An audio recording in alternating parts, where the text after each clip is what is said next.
What's up, guys? Sleepz here with another episode of My Journey to an Ultimate Team, and we're going to start this episode off in our transfer targets because we have managed to pick up a Vincent Kompany for 45,500 coins. We're going to list him up for 51,000 coins and make about 3k profit on him after tax. And now we're going to move on to our first match of the episode after we make some slight alterations to the team. Now, I mentioned to you guys before I went into that variation of the 4-3-3 with the center attacking mid, that is my least favorite formation, and it played okay, but I didn't feel the dominance in games that I would like to be feeling. So I'm switching the team around just slightly. We're going to do the lone CDM in the middle, which is my preferred version of the 4-3-3, which means Çalhanoğlu unfortunately is going to have to drop back to CM position, but hopefully he can get involved at least somewhat close to what he was doing before, picking up some goals, picking up some assists here and there. That's all that matters. We want to get him involved as much as possible because he has a very good card.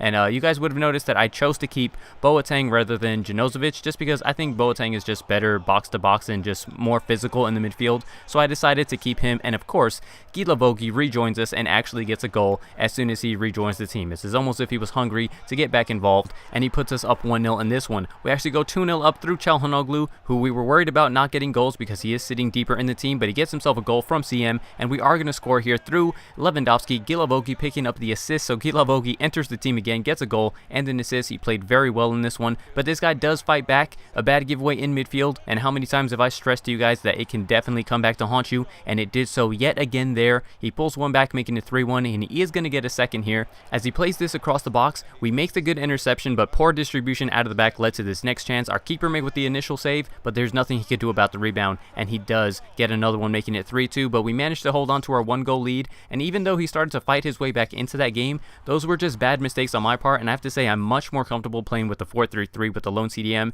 It's just a formation that I'm most comfortable with, and that's probably what I'm going to stick to because we're going to make good use of our wingers. Our CMs are just fine, and I really actually like Gilavogi. I know he's not the highest rated CDM, and I'm sure we're going to improve in that position in the future, but he's just a good presence there. He's an absolute tank. He's really tall, very physical in midfield, and I definitely like that team as with the 4-3-3 with the lone CDM. You guys see there we take the lead there through Pato very early on. Quaresma actually getting himself an assist, and he actually gets himself his first goal. It only took him about 14-50 games. It took him a really long time, but now he's on the ball here. We make a good first challenge, but then Modric slips behind my defense, and the keeper almost manages to save us before the stroke of halftime. That was the worst time for us to concede because it gives him hope, and it gives him a chance to fight his way back into it. Now you guys see it's the 55th minute. He takes a quick free kick. I tried to read the pass, but he ends up passing it actually to Benzema, which I did not know he was going to pass to, and he equalizes, making it 2-2. And here we get a little unlucky. We do a great slide challenge with Felipe Melo to dispossess him. It goes right back to his man, James Rodriguez, with a beautiful first touch. I can't lie, it was a great first touch to skip past my defender,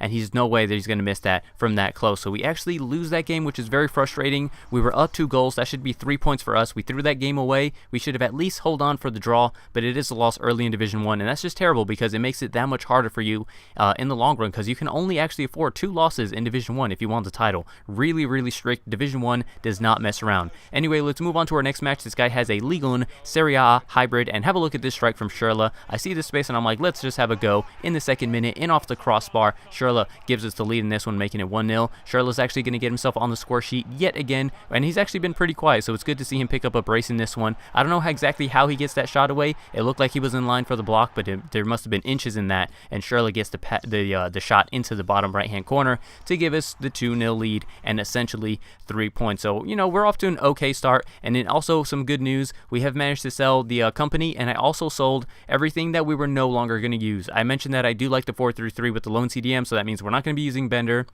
And actually finally decided to sell Maxime. We don't use a cam anymore, so goodbye Maxime. And Janozovic we obviously don't need because I chose to stay with Boateng. So we're on like about 85,000 coins. We're doing all right there. And of course we still have the Kurzawas that we need to sell. And our next opponent has a Premier League team, but it doesn't even matter because it ended in a 0-0 draw, which is a bit ridiculous. I think I've had like 6 or 7 0-0 draws this year.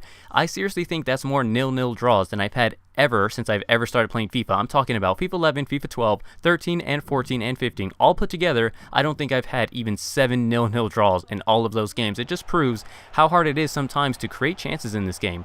Anyway, moving on to this next one, we do earn a penalty through Boateng in the first few minutes. The good news about this episode is there was a lot of games where we scored in like the first 10 minutes, which is great. We were setting the tone in a lot of these matches. Right here, he does pull one back though. The first cross is defended right back out wide to Gradle, and on the second attempt, Ibarbo was there on the back stick, winning the header to make it a 1-all game. But we do take the lead here. Gila Vogi, yet again, I don't know how he's getting involved so much. He had a goal and an assist in his first game. He gets another goal here. Very good finish as well. He's a CDM. His shooting isn't all that great, and we are up, and then we're going to kill this game off. Some bad distribution from him. I don't know what he's doing with the goalkeeper there. It wasn't one of those situations where the player kind of brings out the goalkeeper because they feel they've lost the game, they're frustrated, and they're just doing something silly. I think he genuinely wanted to just distribute out of the back, and then he just ran out of space, didn't know what he was doing, gave up an easy goal. So we win that one 3-1. We're doing okay. Apart from that one loss that we completely throw away, I think this episode just went fine. But that's going to be it for this episode, guys. I hope you guys are enjoying the series. Please leave a like, leave a comment, and subscribe if you haven't already,